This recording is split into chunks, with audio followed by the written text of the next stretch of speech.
उसकी जो तिरछमीर की जो 75वीं सालगिरह थी, खैबर पख्तूनख्वा ने उसको आज बड़े एहसन तरीके से ओन किया और उसके लिए 100 मिलियन रुपए की जो है, जिसे 10 करोड़ रुपए कहते हैं, एनुअल डेवलपमेंट प्लान में रखा है।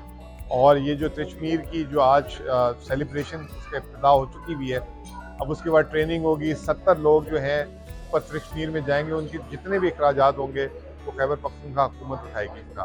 ये मेरे ख्याल से एक बहुत बड़ी अपॉर्चुनिटी है। खैबर पख्तूनख्वा का जो पहाड़ों की जिसे कहते हैं पोटेंशियल है, जो हमारे पास ऊंचे ऊंचे पहाड़ हैं, जैसे तिरछमीर भी है, इसके अलावा 6000 मीटर के भी पहाड़ बहुत सारे हैं।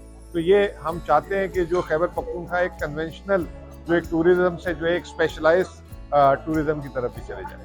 1991 का एक हमारा पाक जापान का एक्सपीडिशन था, उसमें आधे हम पाकिस्तान वाले थे और आधे जापानीज़ थे। तो ये फर्स्ट टाइम था कि जो पाकिस्तानी जो है ना उन्होंने अटैम्प्ट की थी।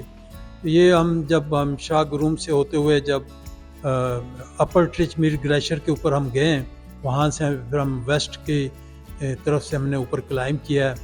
तो वो क्लाइम जो है एक पहले हमें गली के थ्रू क्लाइम करना पड़ता है कैंप 4 तक।